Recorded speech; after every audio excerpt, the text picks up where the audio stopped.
Let's just sit here and dance, Scott.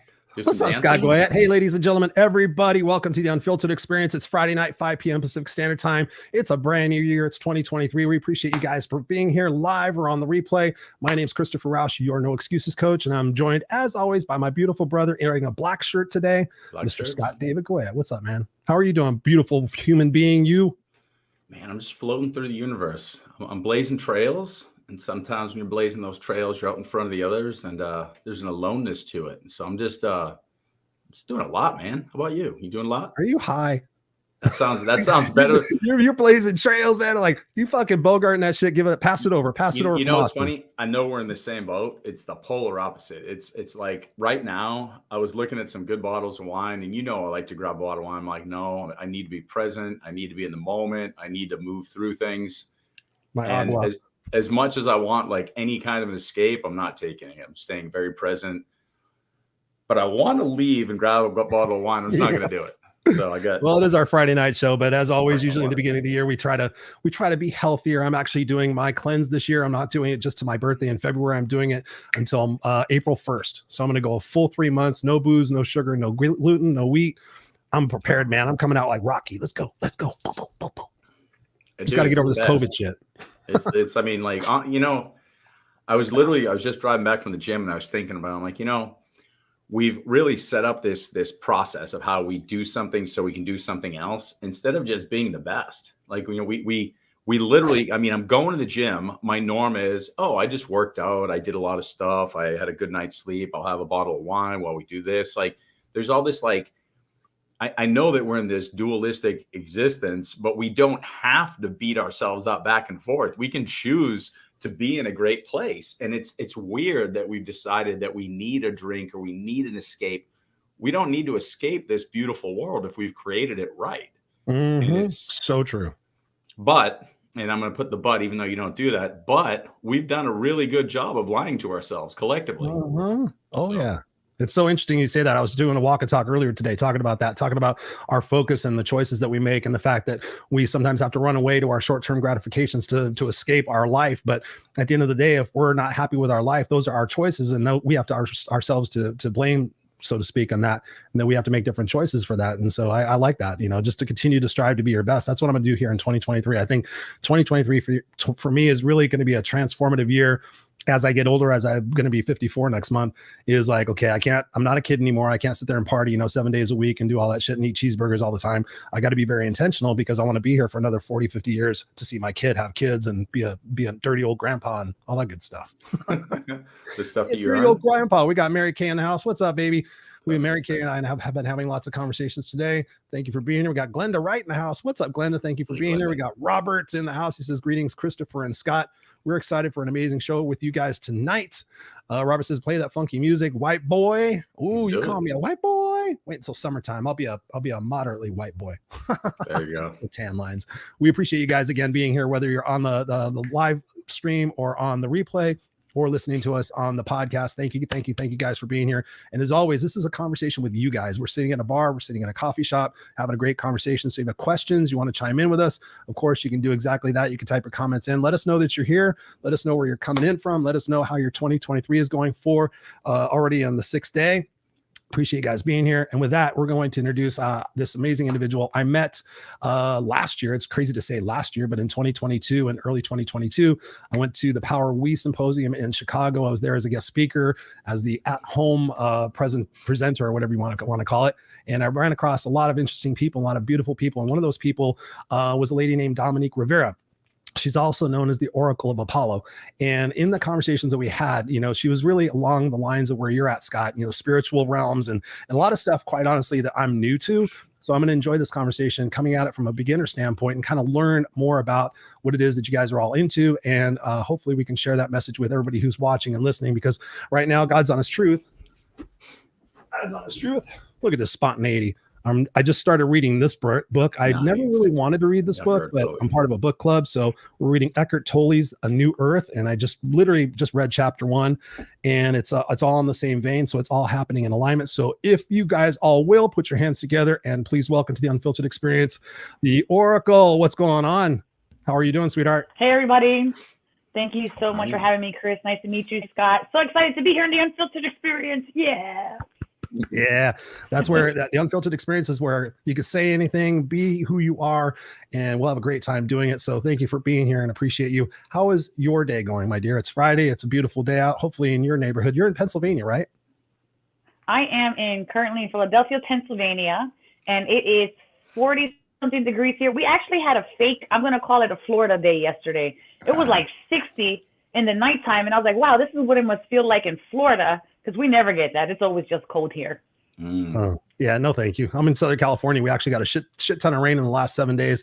Today, the sun was out. So I've been in bed with COVID for today's day 7. And I went out for a beautiful walk, and the sun was shining. I got my vitamin D. So I am blessed to be here where the sun is. And thank you for coming in where you're at. So without any further ado, just to introduce yourself to our crew and to ourselves, talk to us about who you are and what it is that you want to share tonight on the show. Awesome. Thank you. So my name is Dominique Rivera. I am the Oracle of Apollo. I am a psychic medium, trance medium. I am an integrated energy therapy master teacher and Reiki master teacher.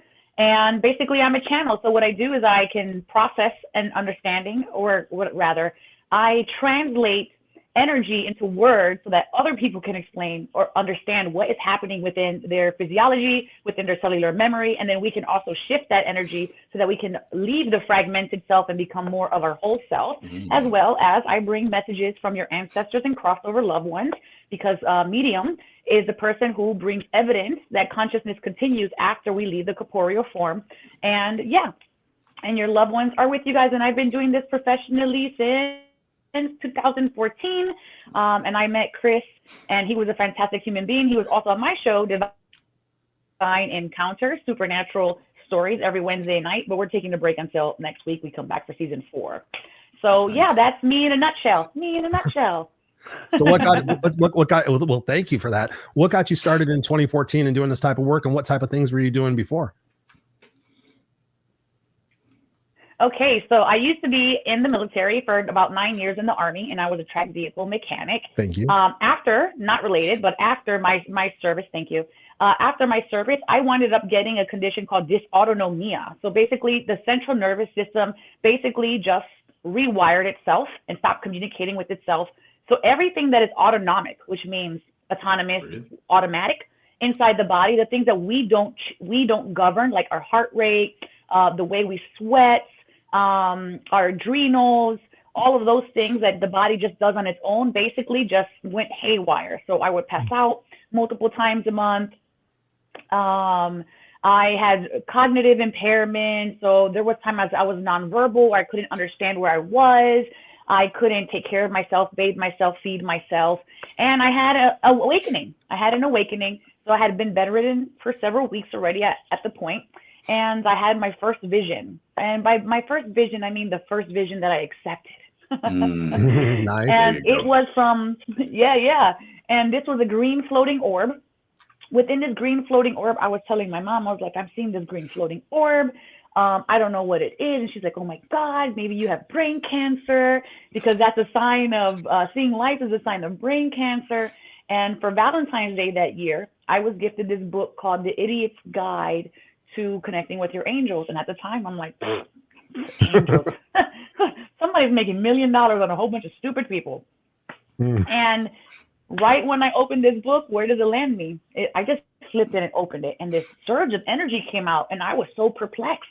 I was like, what the hell is this thing? I could feel heat coming out. I lifted the book, like on a summer day when you can see the heat actually come off the ground.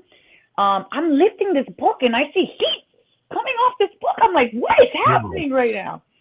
And in this chapter, it was the colors of the angels, and it said, green, free floating orb is from Angel Raphael, who comes to those who seek healing. And in that day, I recalled, I'm like, oh, I remember that day. I was surrendering, although in my mind, I was panicking.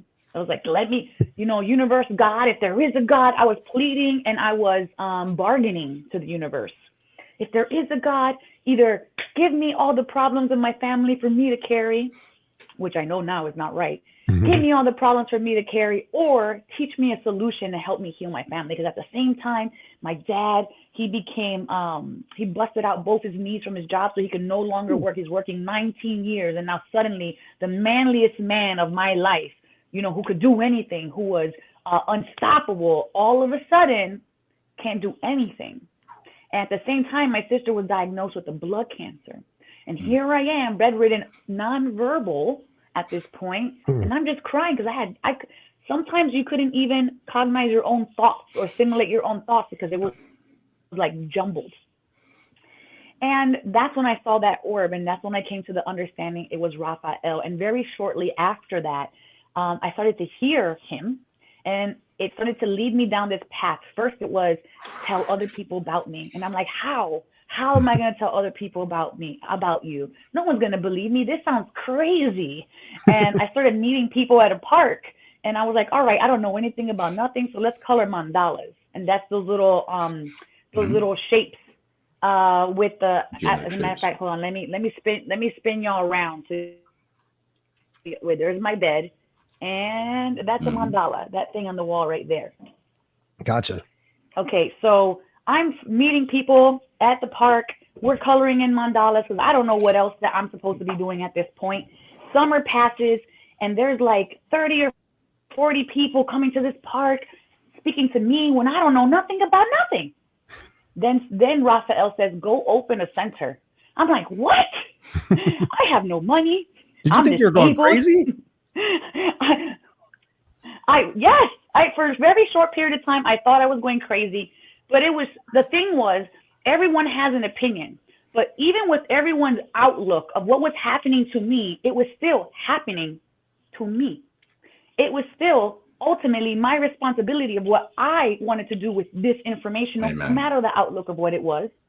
And no matter whatever story they were painting, there was so much information I started finding out there that it wasn't just me, that it was hundreds and thousands and millions of people who have had these kinds of experiences. So I listened. I opened a wellness center with, I'm not even effing kidding you right now, with $5 in my pocket. And I'm telling you, it was because my ex-boyfriend's mother's boyfriend's best friend had a building that was closed for 10 years, connected to his main building, which was called Ott's Camera Store. His family had for 67 years, and he closed half the building down. And he let me borrow it. And he says, you know what? You don't need a down payment. You don't need to give me nothing. Just try it for a month or something. And if it doesn't work for you, no harm, no foul. Wow. That got me into this space. We ran this center for 6 years with not even a freaking sign on the door because I couldn't afford it. Not even with a sign on the door. I taught 2,000 classes in those 6 years. Thousands of people came through our doors. Thousands of healings happened in this space, and ultimately led me to pilgrimage across the world that ultimately healed myself from a condition that I only had 20% chance of ever getting better from. A woman who couldn't walk 15 feet by herself, stand 10 minutes by myself. I have traveled the world listening through these messages of spirit that once were creating constant challenges in my reality to the moment of acceptance and ease and flow. And because I am now in that ease and flow, I can help guide other people into their ease and flow, because I believe that there's only two ways to live your life. One, believing there are no miracles, and two, believing everything is a miracle. And there's no fucking person on the face of this planet that could tell me otherwise. I'm with you on that one. Sold to the guy in the corner of the black shirt. There's two black shirts. What do you think about that, Scott? You were sold to. That's right up your alley, man. So I'm gonna. I don't understand most of what she said, but I get it. So here's I'll share a little bit, and then I have a question for you too. So my big belief, and I think it's in line, and it's just a matter of, semantics with wording, is I always help people find their brilliance, what lights them up. So you were lit up in the moment you connected with Raphael, and your brilliance was the sharing of these messages to heal. Even your friends, brother-in-laws, cousins, buddies, whoever that had the place, he was lit up in that moment to share with you. And what the illusion of this existence that I see is that we're supposed to be cogs in this matrix, in this existence. So we're supposed to do A plus B plus, C to just do this, but we have brilliance that you have to look inside to find and deliver. Tell me what your thoughts are on that. And I'd even love your feedback too. Am I following my brilliance? Is Chris following his brilliance? Are we in the right place? Because I feel lit up, but then there's days where I'm like, wait a second, did I take a wrong turn? So 2-part question, Right. 1, the brilliance, and 2, are we all doing it? Yeah, great one. Right. So I feel that we live in this duality realm, right? So if we start to look at these stories that we ingest within ourselves that make us feel bad, it obscures our light. It's kind of like, I like to think of it as you being inside of a car and kids coming to egg your car on Halloween night, whatever that's called, mischief night, right? So our patterning tells us how much of that eggs of mischief night we actually gain onto the vehicle that we are inside of, because our consciousness, our spirit, our higher self, our greatest version of ourselves, there's so many words for this, the over self lives inside of this borrowed, limited vehicle that has a limited understanding of our world, because ego, which is not someone who's vain, that's not what ego means in this case. Ego is the driver. It is the observer inside of our body that is witnessing the environment in which we are in. What happens is we say, that person makes me mad. That situation is unfair. Now, I challenge this. Is it that person making you mad or baiting you? Some people call it baiting you, courting you. We have these words for this. Trigger me. Or is it, you can say, well, then who is it? And Chris might say, well, if it's not them, it's me. And then even that, I say, is it really you, Chris? Or is it your ego? It's the ego who is the witness, who is the observer inside the physical corporeal form that uses its frame of reference, which is limited and biased from the past, and creates a story that feeds our mind. That story perpetuates, let's call it an electricity, an energetic exchange. The moment you start to think, it's not benign. It has weight. It has a voltage. And what that voltage does is communicates with our emotional body, which then creates a feeling. That feeling creates an imprint. That imprint creates a ripple inside of the quantum field, which is everything around us and which we are always and constantly inside of. If you think of it as a pool of water, it's like a stone being thrown into the water. And you might say, well, if we throw that stone into the water, it creates a ripple effect. But what happens to the water? And you might say, well, the water eventually turns placid and the ripples stop. Yes, and the water is forever changed because that stone is now within it. So we have to be graceful in that moment of change. But at times, it's easier to go back to the familiar, the trigger, the story. And then that's when we get caught up in that patterning and it just stays in a cycle. And we, the ego, stays in a cycle. So as long as the mind is governing, which it always will, so this is why mindset and learning and educating ourselves in the sense of the whole, the body, the mind, the spirit, and as long as that's in charge, it will always tell us how to respond. And then it's our choice to choose if that response is accurate for our story. And at times we do, and it obscures and dims our light. So I think is that answering your first question? Yeah, no, I love it. I love it. And I love your explanation of the ego and the self, and, because we can go all day on that. I think people get very confused with that. One of the things I always do too, when I hear something that I truly feel is there's probably people going, I think I get it, but do I get it? Talk a tiny bit more, because I love this concept and I share this a lot too. Talk a little bit more about what that means to be the witness, the observer, because when people hear that, I think that I know when I teach this, it gets confusing for people. I want to hear your verbiage on that, because I'm always trying to do it, like just show a visual, go observer, so they can kind of do it, go, what does observer look like? What is that to you when you're speaking of observer? That's a great question. So when I explain to my clients, you have to be the witness or the observer, it means to detach. In tarot, if anybody is savvy with that, in tarot, there's a card called the Hangman. And this story, we're gonna gear up to the Vikings a little bit here. We're gonna gear up to Odin, who is in the mythology of Norse mythology. He wants to gain knowledge. So what he does in exchange for knowledge, because nothing is free, in exchange, which we call sacred reciprocity, he gives his left eye in exchange for the knowledge that he is seeking. So there is this very mythological tree that has all this knowledge, the world tree.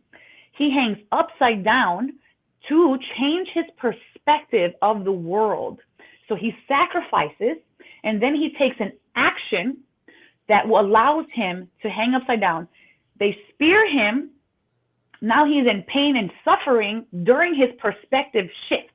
Just like many of us, we have to suffer. For many of us, not everyone, but for many of us, it's until we're sick of being sick that then we take an action, that then we make a change. So this is when our perspective changes. And for 9 days, he hung upside down with his perspective change to become enlightened, to understand knowledge. So we have to detach ourselves from the ego story. And how do we do that?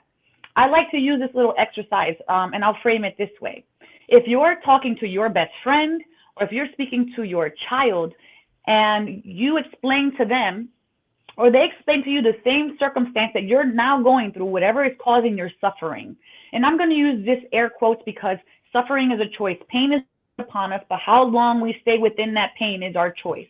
True. And you might say, well, I'll give them this beautiful sentiment. And then I'll say to you, well, why don't you take your own guidance? What is it that, why can't you take your own guidance? And that is because you say, but, and, because, right? And we start to justify why we are feeling the way we are feeling. So you have to think about it as a third party looking into your life and giving that perspective from a third party perspective. And for me, this is the witness, the observer, because I'm not using my biased, limited sense of frame of reference to explain something. I'm stepping out of that emotion so that I can explain it so we all understand it. Yeah, I like that. I like exactly that, is step outside to a clean space of bias being removed. Because that's literally, I think, is the thing. Because I don't think we really trust that we have this bias. And when I say we, I mean the collective we. You know, most times I'm speaking to somebody, they're like, oh, I'm not biased. I'm looking at what's real, or I see what it is. And I'm like, stop it. Stop it. Confirmation bias, right? Yeah, come on now. Listen, even when I think I'm being like totally unbiased, I'm thinking from the ego. I'm thinking biased. I mean, it's just the reality. I might, listen to all the, pieces of the equation and think, oh, I'm looking at it fairly. But come on. I mean, I've got experience that brought me to this being in this present moment. Of course it's bias.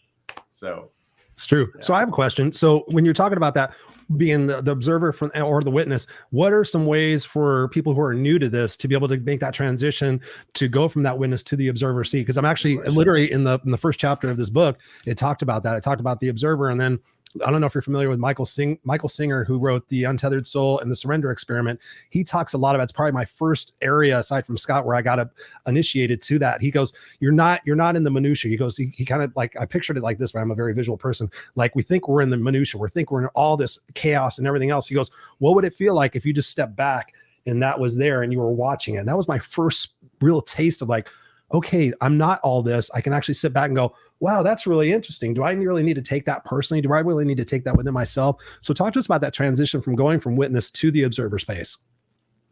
Okay, so first we have to understand, I'm going to bring the 4 agreements in here. And impeccable speech, right?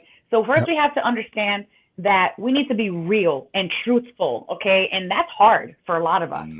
So if we can't come from that space, and we still like, well, I still lie to myself, I'm still making this story about it, then I say detach from the emotional space. So how do I detach from the emotional space? I have to give it away. And what does that mean? If I'm angry and I'm rageful, scream your fucking guts out until you stop feeling the peak of that emotion. Wow. And you're like, wait, Oracle, wait, what? Yes. I like it. Express it. Let it out of your body. If you're more of a person who can withdraw into yourself, then for you, I would say, sit down and meditate until you are so calm You are not reactive to the story. So that way you can make an empowered heart space decision where mind and heart combine. Mm-hmm. If you're a person who feels somatically, physically, sensationally, then what I would say is move the energy up to the thymus, bring earth energy up to the thymus, cosmic energy down to the thymus, and meet it in the middle. If you're a person that is visual, and we're going through all the senses here because different people learn different ways. So not True. one thing is going to work for everybody. If you're a visual person, write it out, draw it out, color it out. Or do you have to move your body? Get to a space where you feel you have come to homeostasis, where you are not responding with a big, expansive peaking of emotion to what you're trying to witness. Otherwise, that story and that bias is just going to keep coming, and then you're going to keep repeating the pattern.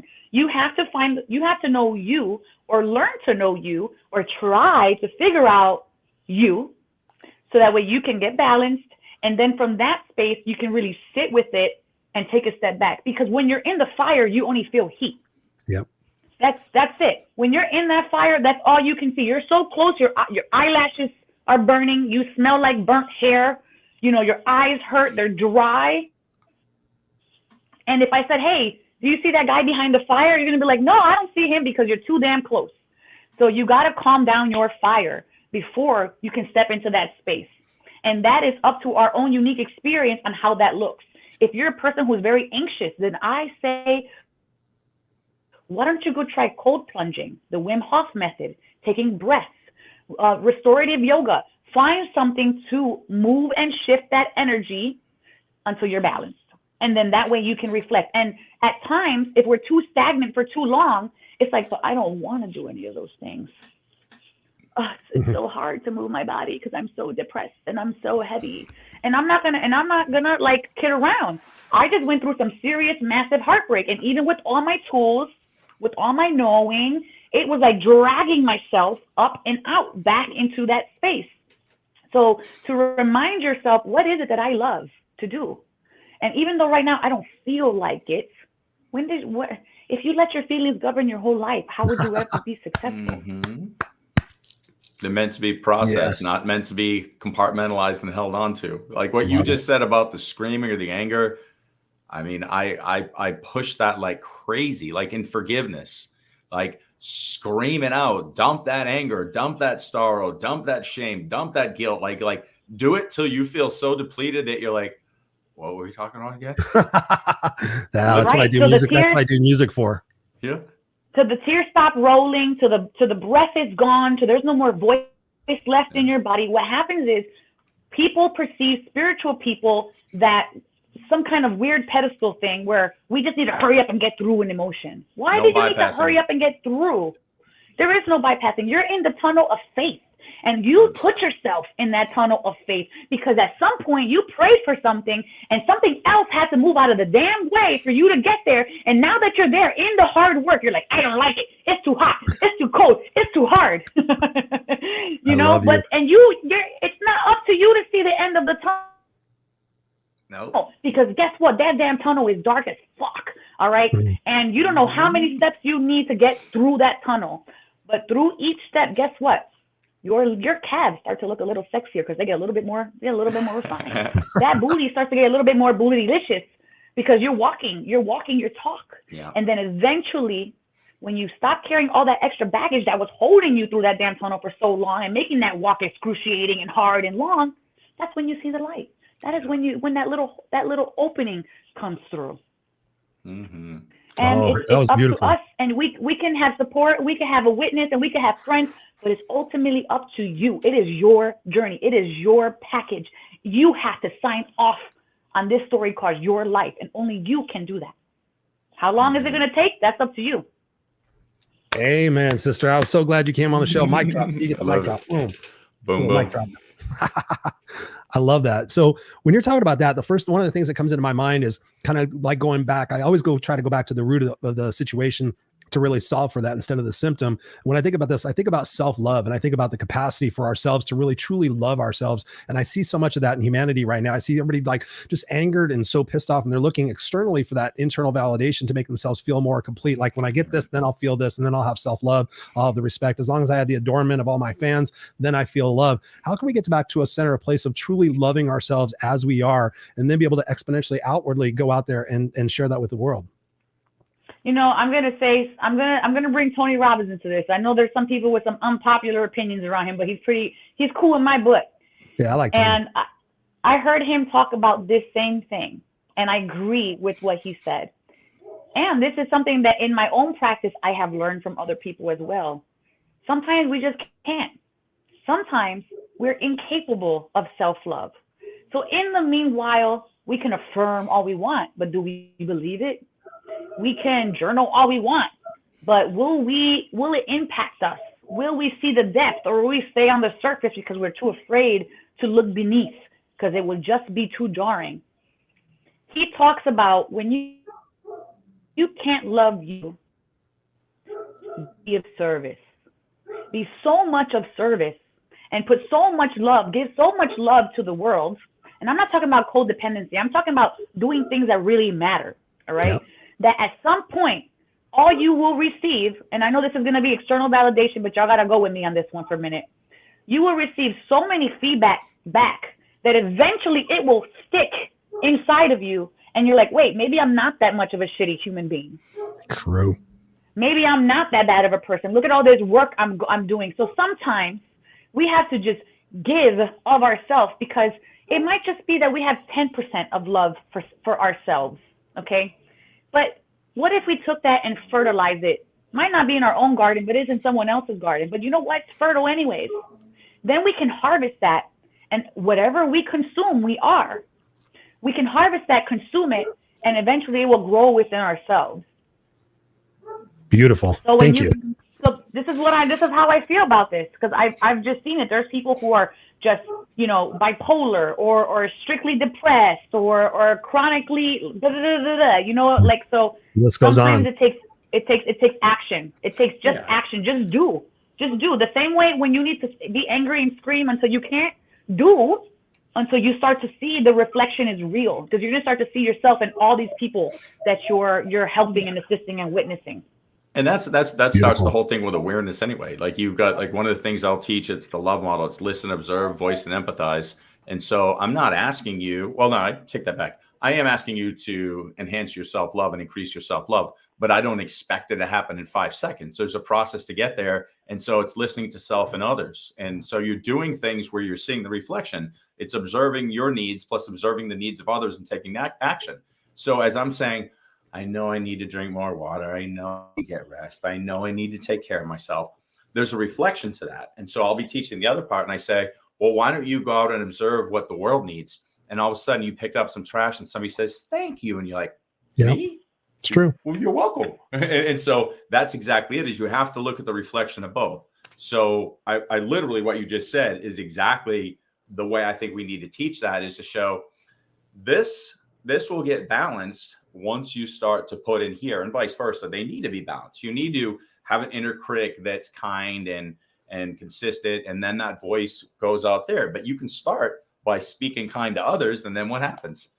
You know, it's funny. I was just at the gym, and there was a guy I play basketball with, and his dog was passing away the other day. Oh, and I know. And so he had mentioned it while we were playing. The first thing I did when I got home, I go, I hope you're doing okay, man. I go, I was just really thinking about you. And I was just playing with him, and he goes, do you know the only other person in my entire life was my best friend who called me? He goes, that really meant a lot to me. Sweet. And it's just, but it's one of those things where it's like, it really made me think, because, hey, let's be honest. It doesn't matter because I teach this stuff. It doesn't mean I don't live the flip. So as I said that to him, it made me go, you are a really good person. You really are. And those moments where I'm hearing the voice going, you know, Scott, you're not this, you're not this. That's how the game is played. You speak it out, it speaks back to you. You observe out, it observes back to you. You listen out, you listen back. So right on point. Everybody needs to, and I don't like to say need. That's a beautiful opportunity for us to all grow. Because when you say need, nobody does it. Right. That's that It's an to your point. invitation. To your point, that's Yeah. that Yeah. rock in the pond that Yeah. causes those ripples. 100%. That's the way I visualize it, is the fact you just go out there. That's what I did. I started donating my time to people, and I started realizing this. I'll actually use a different story. So back when I first started coaching 20 years ago, I did it because I just became a natural at it. People say, man, you just give great advice, and I just feel like so much better when I talk to you. And I was like, okay, I can do this thing where I can help people. So I called it pay it forward coaching. So the thing was, I'd work with them for 6 weeks, and during that 6 weeks, they'd have to go through, do 3 nice things for complete strangers, and then come back and tell me about it. That was their payment for my services. And I thought it was just my way of kind of like getting people to go out, like the Pay It Forward. I saw the Pay It Forward movie, God's Honest Truth. I went, okay, I want to do something like that. I want to go do something like that so I can use my gift and go pay it forward. And what I found out pretty quickly, my coaching was good, but it was the fact that they started to learn more about the act of giving and the enlightenment that they received from that journey of doing that. They realized that they were in such a better place than they really thought that they were. The abundance that came into their life, and the security and the confidence and the courage that came in there as well, was pretty paramount. It was pretty instrumental. I did it for about 18 months, and the stories that kept coming back time after time after time, I was like, wow, this is a beautiful thing. So thank you for sharing that, because that's a perfect representation of what it is that we're going to be doing. And that kind of dovetails into something else. I mean, we got the self-love component of it, but I think about what you two are both like experts in is that connectedness part. How do we get more connected with ourselves, like truly connected with ourselves in different vibrational levels? I'm learning about the vibrations and the chakras and stuff like that. How can we be really more connected with ourselves as opposed to seeking that external validation to feel that way? So we're more connected with ourselves when we're sitting in silence. And you can call this prayer, you can call this meditation, you can call this reflection, but when we're sitting with ourselves without distraction. And you guys might say, okay, Oracle, but I can't meditate because I have anxiety, I have whatever insert reason here. And I say to that, no, you're out of practice. You're just out of practice. This is like giving a basketball to someone and going, go to the 3-point line and make sure you dunk it. You're probably not going to get it in the first shot, and that's okay. But really sitting with it, looking up prompt questions. I actually met this 9-year-old girl not that long ago, and she got her first journal, and she showed me her journal, and there was prompt questions inside of it. And I said, where did you get the idea for this? She goes, well, I thought about it, and I Googled 4, and then I wrote the rest of them myself. And it was like questions like, what do I aspire to be? To become? And I'm like, people pay me to tell them to write these prompt questions in. And here's this 9-year-old little girl figuring this out by herself. The idea is, where are you stuck? Right? Because we don't know how to get through the stuck, but you probably know where you're stuck at. Where are you stuck? And then go investigate questions that will teach you how to unstick yourself. Why am I stuck? Where am I stuck? How do I feel before I was stuck? How do I feel now that I'm stuck? And investigate. Keep taking off layers. When does this come from? Where does it come from? Now that I know this information, what do I do with it now? That's the key thing, because we get so caught up in the why. Why did I get abused? Why did I get raped? Why did I get betrayed? The reality is we might not always understand why. That's one of those life's mysteries of the whys. But I promise you, you can find the where. You can find where it affected you. You can find how it affected you. And if you keep digging deeper, then you can find a strategy to move through the effect, reformulate what it has done, and take that. And I'm not going to sit here and give you this BS answer that what didn't kill me makes me stronger, because I don't believe that crap. I believe what didn't kill me made me wiser. It made me wiser. It gave me knowledge. It gave me reflection, so that I know for the next time, and not to go with that dude, I go for the next time not to go down that hallway. You learn, okay? It's wisdom that we gain. And in that wisdom, it provides us with a sense of knowing and power that gives us strength to take action when it's needed. And it's always needed all the time, because we are always in constant unfoldment of who we are, in constant change. And if we don't keep up with ourselves, we leave ourselves behind. I love it. I love it. Glenda says here, she goes, I love this. She is so on point. You were speaking Glenda's language, so thank you for that. And I don't know if you remember this when we were in Chicago, but I don't know if you can read that. What does your tattoo say? Because I'm on the phone. What doesn't No, kill it's too me small. only makes me stronger. I actually used to say that. I say that all the time. I'm like, every day is a new day, and what doesn't kill me makes me stronger. Because I always look at that like, what doesn't kill me is actually a growth opportunity for me to go. So I look at things like, oh man, this is killing me. I'm like, all right, Chris, it's making me stronger, and I truly believe that. So it's funny when you said that. Me and Scott were like, oh. I don't know if you remember that, but I had that tattoo. Well, you know, that was my army mentality. No pain, no gain. And I don't subscribe to that anymore, because life is not about pain.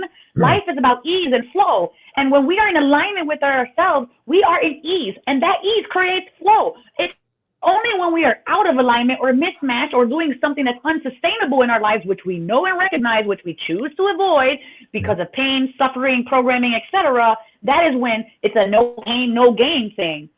Until you are in that state where you can surrender, you will be put in a place of ease, and everything else will flow. So no pleasure, no treasure. That's my motto now. Ooh, no pleasure, no treasure. That sounds kinky. I'm going to incorporate that. That could be a tattoo right there. I like that. No sounds pleasure, kinky. no treasure. Pleasure, But pleasure is all things. Pleasure is sensation. Pleasure is family. Pleasure is love. It's things that we create. We are those creators, right? So, and when we're in that space of creator, when we're in that space of joy, of pleasure, of things that we find pleasurable doing, and it can be kinky or not kinky, you know, I subscribe to it all.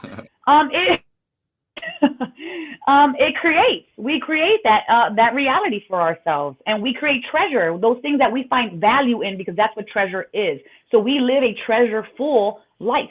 Yeah, no, I love that. You know, it's funny.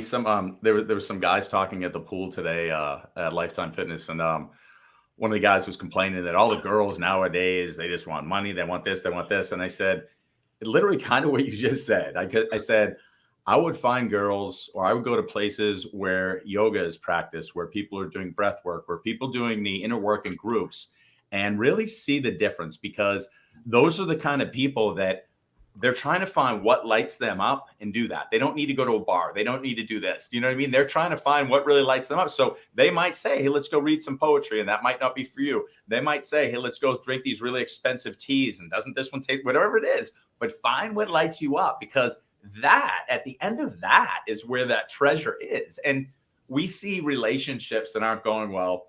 And once you start to subscribe to what you just said, how easy is it to look at people and go, they're not getting to the treasure. And I'm just joking, like the way you're saying it, but literally you can see there's no pleasure in what they're doing. There's not a connectivity. There's not a connection. There's no light.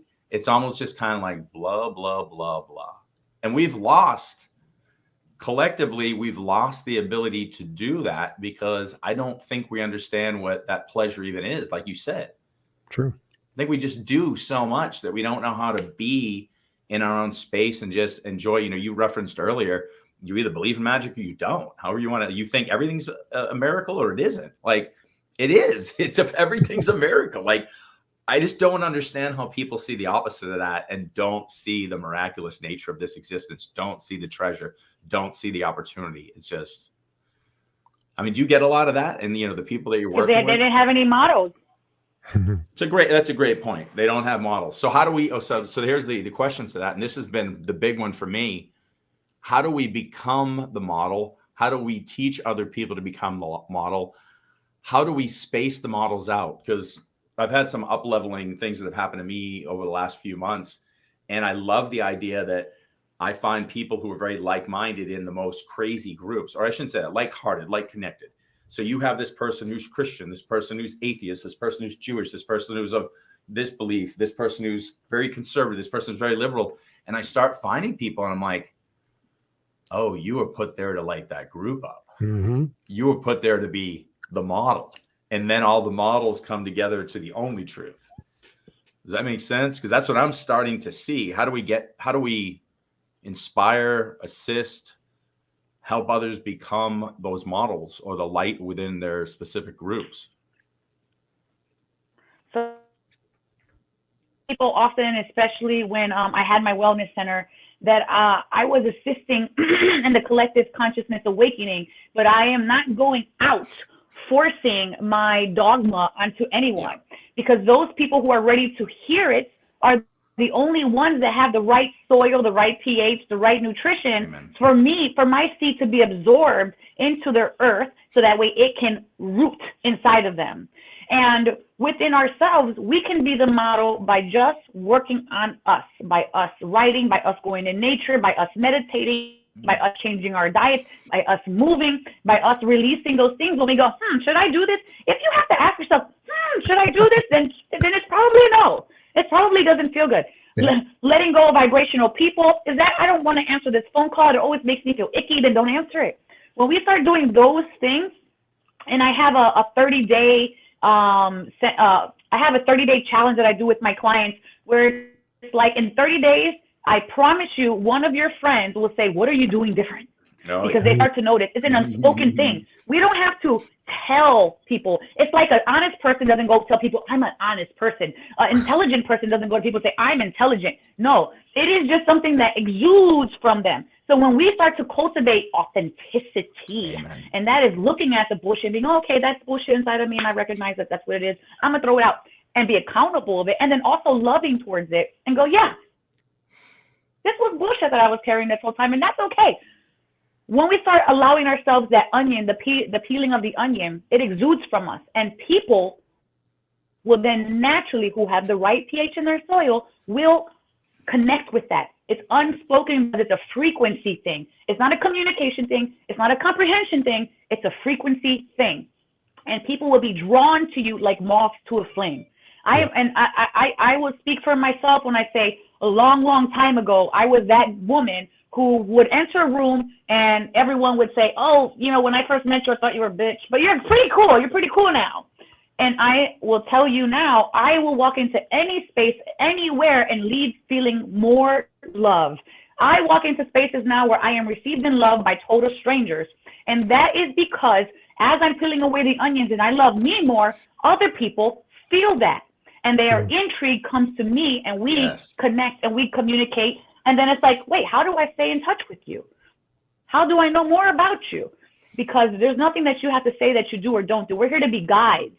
And we can only guide by illuminating our own inner lantern and walking up the mountain, knowing that once we reach the top and we start to come back down in ease, that there's only another mountain to climb. True. And when we don't allow ourselves to put ourselves on a pedestal of I'm better than you, then we always know that we're just everyone. We are everyone in every experience. The collective. In different we're all in the same book on different chapters on different lines, but we're all in the same book. Beautifully said. Beautifully said. Oracle, I want to shift gears here for a second. I want to shift gears for a second. Recently, you went and took a road trip, and I thought it was really brave of you. Talk to us about that road trip. Talk about what that was about for you and what things you learned about yourself during that expedition, because that was something that most people would not have the balls to go do. And I applaud you so much. I was following your journey when you were doing that. Talk to us about that journey, what it meant for you, what prompted you to do that, and what you learned from that experience for yourself. So I actually have like multiple episodes on this on my show, but essentially what happened was I started having a vision about a guy and his child. His child started astral projecting. I know that's a whole nother story for a whole nother time. Started projecting into my house, and I was like, Spirit, what is this? And I usually get these like little stories that start to formulate, and it takes about a year for them to ever conclude, and this has been my life for a long time. I know most of you won't subscribe to this, but this is just my reality. So eventually, that person winded up finding me. And I was like, whoa, I actually been seeing you in my house for like a year. And I know exactly what you were doing on Christmas Eve. And he goes, what? And I'm like, yep. And I tell him, this is exactly what you were doing. You were praying on Christmas Eve for me. You needed someone in production to help you. Stone Ghost White face was like, oh. And I said, and you were doing it in front of an open fire. He sends me his journal entry and he sends me a picture, and it's a picture of the damn bonfire shaped in the heart calling me in. And I said, yes, and I know what your son looks like. I described his son to the T. Blue eyes, blonde hair, short haircut. Mind you, the guy I'm talking to is Lebanese. You would have never guessed his son looked like little Billy Bobby over there with the blue eyes. And so I winded up flying out to Texas in March, met his son, who is 3 years old, and I kid you not. We're sitting in the back of the truck. We're going to the supermarket, and this little boy says to me, Oracle? I said, yes, Caleb. He goes, I remember you. And then his dad in the front seat turns around, looks at him in the car seat. And I said, Caleb, where do you remember me from? And he says, in your house. No In your shit. house. Fuck Because my his mind. spirit was coming into, swear to God, Wow. swear to God, there was 4 people in this car.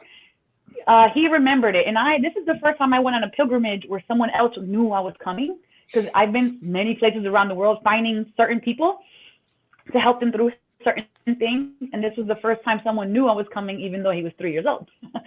So the person, his dad, his name's Awa. He owns Awa Productions, which is a conscious production platform.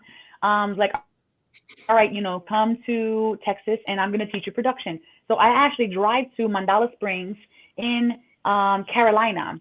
I get there, I'm only supposed to be there 2 days. Film this live stream for Food Forest Abundance, which is about regenerative foods, and then leave. What happens? Within that moment, the person who owns the company loved me so much, was like, please make a show just for me.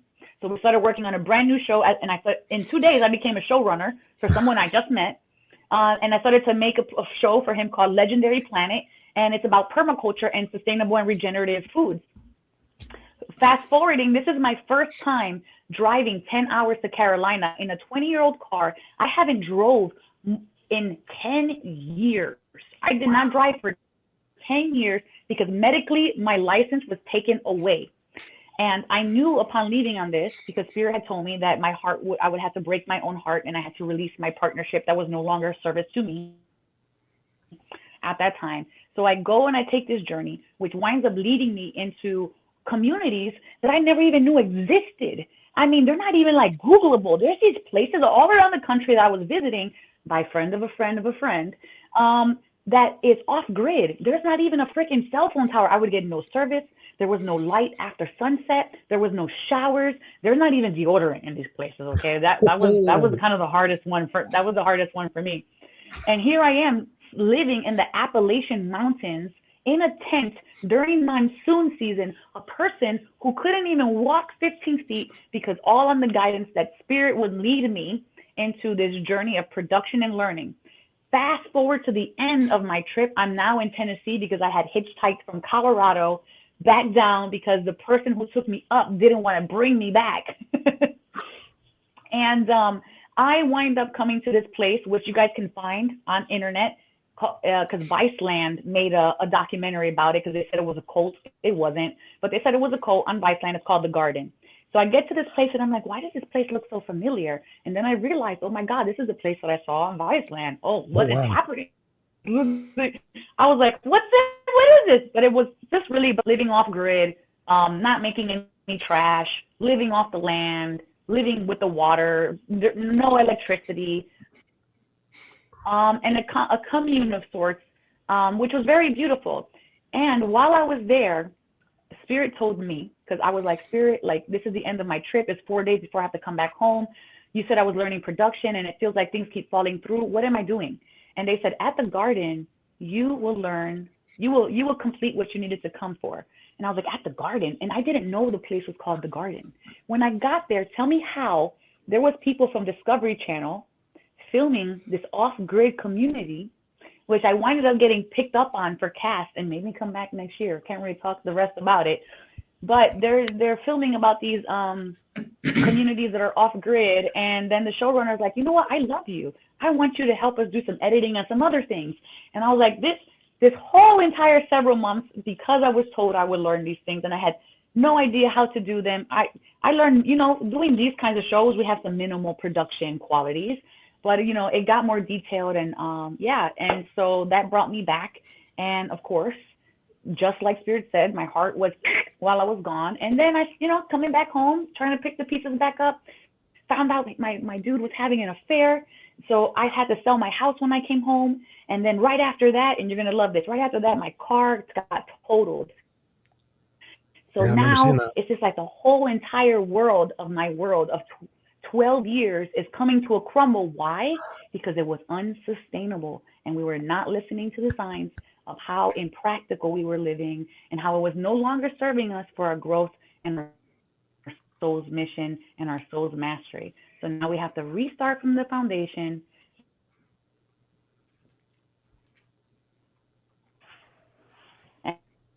And ultimately to live what we're here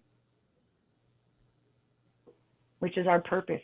And our purpose comes from our passion, assisting, aligning with that flow and ease to be the best version of myself and love myself more every day with what I give in service.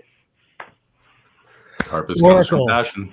Oracle, I'm so grateful I asked that question. I was like, I'm going to ask her about that because I was just curious for my own, because I was following your journey and commenting on it and seeing what you're doing. And I remember it was like started off to be one thing and it was another thing. And you were talking about, you're documenting your journey. And I was like, man, this chick's got balls. She's out there just doing it and living it and being it. I remember you said that you hadn't driven in 20 years and all this other stuff. So I was like, in my brain, I was sitting here like, I guess I got a little whisper saying, ask her this question. So such a brilliant thing. We've already been talking for 55 minutes. Oracle, thank you so much for this. We've had so many amazing comments in this time of the show and everything. Where can people get a hold of you to experience you in person? Sure. If you want to come work with me, you can go to oracleofapollo.com. We can do energy coaching where we shift your energy, put you back into alignment, have you release and recognize what's sitting in the physical body. Or you can get a reading with me, connect to your loved ones as well. You can follow me on all platforms, TikTok, Instagram, Facebook, and YouTube at the Oracle of Apollo. And don't forget, you can also chime in here on E360, or you can follow my Facebook page, Divine Encounters E360 TV. If you want to hear more people going through these kinds of stories of supernatural encounters with something that is greater than themselves and have an expansive, opening mindset to allow you to create divine experiences in your own world. Bravo, bravo, bravo. There it is, ladies and gentlemen, right up there on the screen. And Oracle, I just can't thank you enough. This has been such a phenomenal conversation. What a great way to start off the year. Appreciate you so much. We're going to have you back on the show because there's so many different ways that we can go into this and help educate other people to become more connected and educate myself as well. So for a little greedy part for myself, but thank you for being here. I'm going to put you backstage here for a second. Don't go anywhere because we still want to talk to you afterwards. So don't go anywhere. We're just going to close out the show, but we'll be right back with you. Holy shit, Scott. Told you it's going to be right up your alley. What do you think? What an amazing conversation, right? Wonderful. Absolutely great. Inside now. Loved it. You know, I was really, listening to, because so many of us get all the signs that we need to not necessarily like end some part of our life, but to shift a part of our life into a new space. And I would say, again, I don't know what the numbers are. Very, very, very few, maybe 1% of people actually follow that journey that they were supposed to take, that massive shift. And when she was talking about regenerative farming and permaculture and off-grid places, I'm instantly I feel like I need to talk to her too, because I own a good sized piece of property in Costa Rica, and we have a commune that probably could get that kind of a vibe that somebody's like, oh, what is this, a cult? Now there's some electricity and everything. We've got water there, but it's very commune-like. Everybody brings their brilliance to the table. There's a lot of like-hearted, different belief systems, but one common understanding people. And it's just a high vibe place where using permaculture to the fullest, nothing wasted. It's just an amazing place. And when she was explaining Appalachia there, I felt like that's just Costa Rica and West Virginia. So that's super cool. No, I love it. I think everything she said was on point. Love her explanation of the ego, love the observer explanation. I just hope that people, if you listen to this, and some of it was not fully processed, no harm, no foul. Go back and listen to it again, because there's some golden nuggets within this. And if you're reading a book or starting the inner work, or you're starting to step into a different place, there's a lot of step one stuff that you just heard that you want to listen to again. I promise you. Yes. So listen, absorb, step into your observer state, be aware. You're getting there. So loved it. Perfect. Now, I was going to say the same thing. I mean, I really love the analogy talking about the soil and the pH balance. And, for me, it's always the right time, the right person, the right moment, everything's like it happens on purpose. But I think one of the things that we do to ourselves and our own detriment is that we don't take those cues as a sign to go forward with it. We say, what's that? We keep pushing it off. I invite all you guys out there, much like myself. I have not been this type of person. Trust me, like 10 years ago, I could not have had this conversation. I'd be like, okay, you guys all fucking up in the air and you got your head up your ass. And no, I got the success plan, A, B, C, D, E, F, G. But at the right moment, at the right time, I met you, I met Lee, I met so many different beautiful people. And now I've opened my mind. I've chosen to open my mind to say, let me understand this a little bit better, as opposed to sitting there saying, oh, it's that shishi foo-foo stuff. That shishi foo-foo stuff has got a lot of merit in the world for us being spiritual beings here, having that human experience. So I love what she was saying. And I love the way she put it in beginner's terms for us. And I think it was so beautiful, because when we get real with that and we get connected with ourselves and we have that self-love and we have that propensity to go out there and share that love with other people, it's pretty incredible what type of life we can really truly receive, and in abundance. So, and I love the other thing that she said about the fact that she used to be seen as being a bitch walking in the room, and you don't have to go around telling everybody you're smart and everything else, but they just know. I'm the same way. You're the same way. We can walk into a bar and immediately a party will start around us. You know, it's just the way you and I are. It's just the way we are. We kind of proved it in San Pedro, wherever it was, with the roses and the singing and all that good stuff. We'll talk about that. That's private stuff. But we had a great time. But I just want to highlight some of the beautiful people that have been here. We've had so many people in here. Thank you guys all for being here. We had Robert in the house. We had Glenda in the house. We had Monique Wiggins in the house. She says, hi, family. Thank you very much. We had Ellie Lawton from UK. She says, hello. Glenda really dug this conversation. Robert dug the conversation. He said, yes, I admit to being a fanboy. Love that. We had Michael Baker in the house. What's up, Michael? Thank you. He says, you get sick and tired of being sick and tired. And he said also, enough is enough, which is so true. It's just an awesome conversation here we had with everybody. Appreciate you guys. We had Daniel in the house. Daniel and I met at the Empower We, also with the Oracle. So it was pretty awesome. Thank you, Daniel, for joining us. Appreciate that. And Mr. Lance joined us, Mr. Lance a lot. I was just having a conversation with him on Facebook Messenger today. So thank you, brother, for chiming in and being here with us tonight. I love what Daniel said. He goes, the destination is fun as the journey. And that is so true, guys. I want to stop on that just for a second. I saw that comment earlier and I just want to highlight that for a second. I was watching an interview last night. Most people know the band Kiss, right? You wanted the best, you got the best. Kiss, the hottest band in the world. Ace Frehley, the guitarist for Kiss, was talking about, the interviewer said, talk to us about, the best times in your life and the worst times of your life. Cause he's a known alcoholic, a drug user. He's been sober for 13 years, I think now. And he says, the most money, he goes, at the height of my fame, when I made the most money, bought the most cars and everything else, he goes, I was the most miserable. And I've heard that so many fucking times in my life. I talked to millionaires, billionaires, rock stars, actors, actresses, no shit. I've talked to all these people. And it's pretty amazing that we sit there and think that the materialistic aspect of life is going to bring us that abundance and bring us that love and everything else, but it truly isn't. So I love what you said, that because we have to enjoy the journey. And one of the things that I found from people, Scott, is the fact that it is that journey. It's that grind. That's the thing that keeps us coming back for more and more. You make all the money and sit there and retire. And I've seen people do this. They think, oh my God, I made it. I'm going to retire. I'm just going to do whatever I want.